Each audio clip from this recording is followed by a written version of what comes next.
IRS allows $72,000 into your 401k this year. Your portal shows you $24,500 and stops.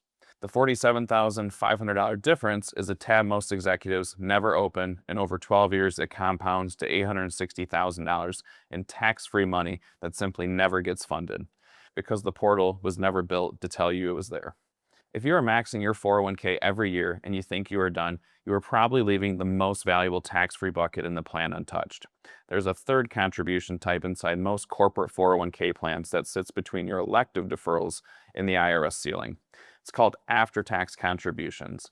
It's different from Roth deferrals and different from pre-tax deferrals. It is a separate line item that most plan documents allow, that most payroll systems can process, and that most executives never find because the enrollment wizard was built to process a deduction, not to teach you that there is $47,500 lever you have not pulled. In the next 12 minutes, I'm going to show you exactly what that lever is, why the portal hides it, how to pull it in 3 steps, and the one mistake that undoes most of the benefit even after you find it. I'm Klemm, founder of Inflection Point Wealth Management. We work with executives and high-earning families on the intersection of equity compensation, tax planning, and retirement. This video is about a specific feature inside your 401k plan that most people never see. The IRS has explicitly approved the strategy since Notice 2014-54. The mechanics take about 10 minutes to understand and about 5 minutes to set up once you know your plan has the feature. Everything here is education and illustrative, not tax or investment advice. Before I explain the 3 steps, I want to name why most executives never find this, because if you understand the villain, the rest of this video makes more sense. The villain is not your CPA. Your CPA sees your return after the year closes. They report what happened. They do not model what could have happened in January. The villain is not your employer. The plan document almost certainly allows this feature. Your company followed the rules when they set it up. The villain is the enrollment portal itself, a system built to process deductions and maintain compliance, not the surface tax strategy. When you logged in last January and set your elective deferrals to $24,500 and click Done, you were not presented with a message that said, you have $47,500 more of tax advantage space available, and here's how to access it. That message does not exist anywhere in the enrollment flow. The feature is buried in the submenu, labeled with terminology nobody reads, and treated as an optional add-on rather than a 6-figure opportunity. If you are a highly compensated individual earning above $160,000 in 2026, there is one more layer. The actual contribution percentage test, or ACP test, compares after-tax contributions from highly paid employees against those from lower paid employees. If the lower paid group does not contribute enough after-tax dollars, the plan may have to refund some of yours to stay compliant. This does not kill the strategy. It means your usable space may be slightly less than the raw math suggests. Refunds happen early the following year, so you'll know quickly if your plan has an ACP issue. The system was never designed to protect you from the cost of not knowing. You had to know how to look for the tab. Now you do. Here's the pattern most executives follow. Every January, you log into your 401k portal, set the elective deferral to max out at $24,500, and assume the job's done. The real ceiling on what you can do in your 401k this year is not $24,500, it's $72,000. That is Section 415C, total annual additions limit, and it includes your elective deferrals, your employer match, any profit-sharing contributions, and a third bucket that most people never see. If you're 45 years old earning $300,000 with a 4% company match and you stop at the $24,500 elective deferral every year, you are leaving $35,500 of tax advantage space unused annually. At a 7% growth rate, converting that space to Roth for 12 years adds up to roughly $680,000 in tax-free money. With no employer match, the unused space is $47,500 per year, and the 12-year number is roughly $860,000. That is a structural difference between 2 executives who both thought they were doing everything right, and only one of them found the tab.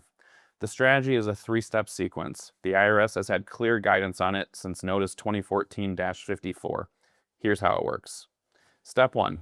Max your regular elective deferrals first. That means contributing the full $24,500 to either the pre-tax side, the Roth side, or some blend of the two. You need to hit the cap before the after-tax bucket opens up, because the IRS counts elective deferrals first against your total limit.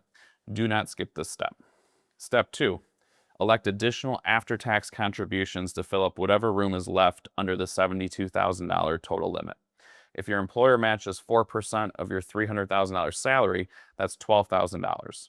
Your math becomes $72,000 minus $24,500 minus $12,000, which leaves you with $35,500 of after-tax space. If you have no employer match, the full gap is $47,500. You set this up as a separate percentage or dollar election in your portal, usually labeled additional contributions, voluntary after tax, or something similar. It comes out of your paycheck just like your regular deferral.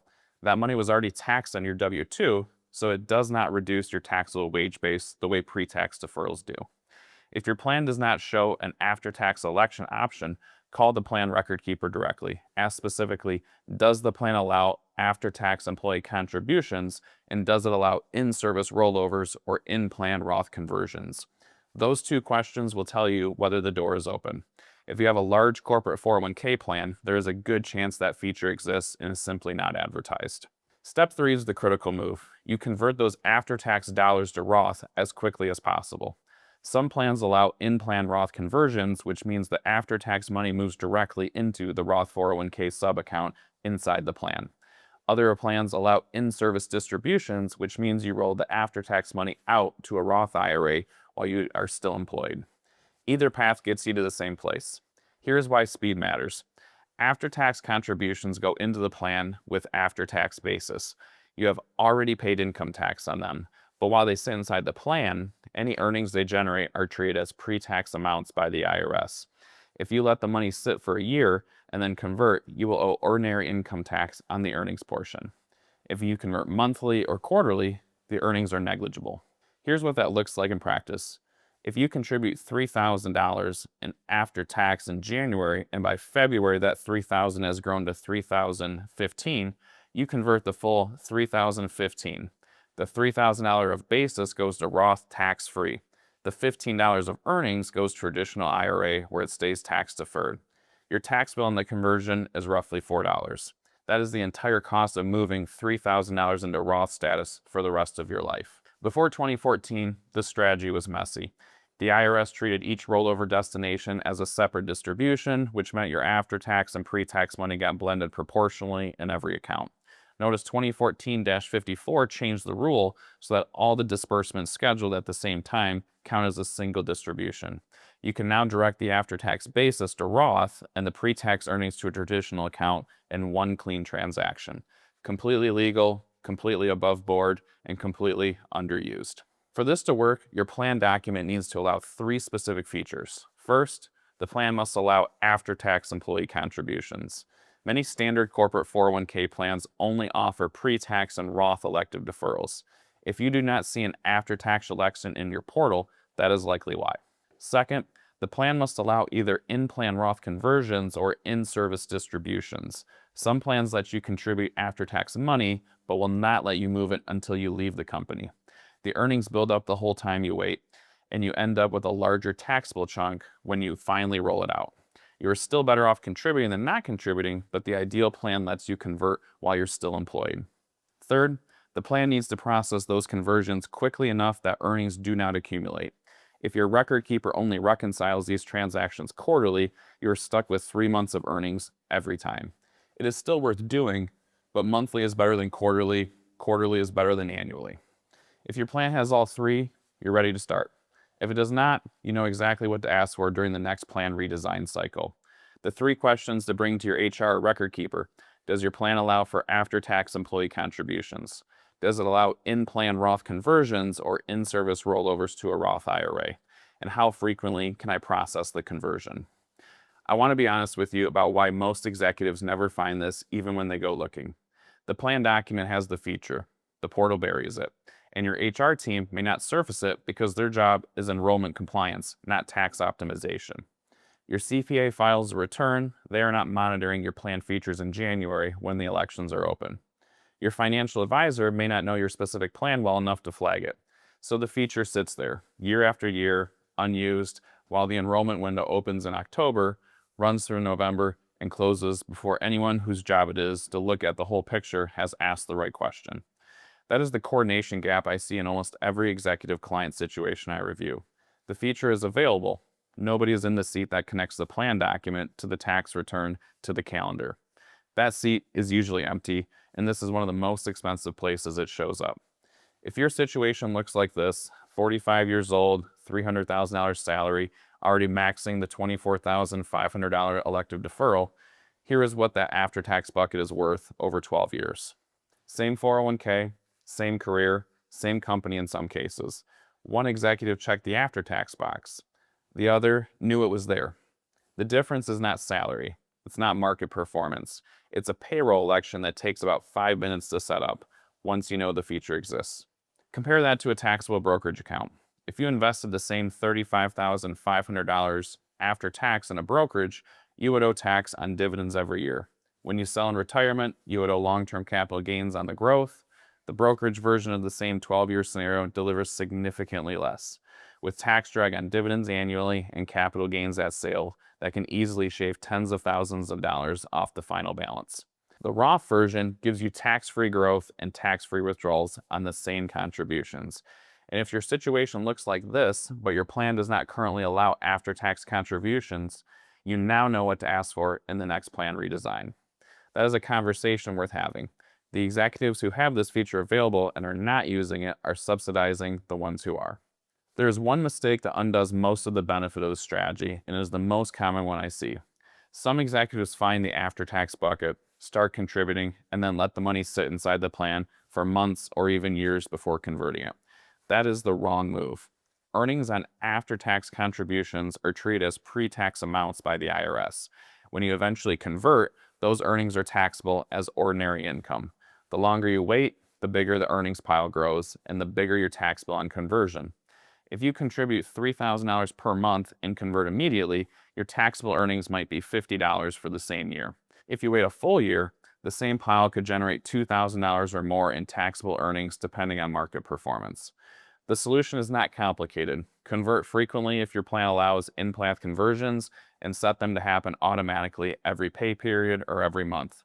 If your plan only allows in-service distributions, process the rollover to your Roth IRA quarterly at the latest.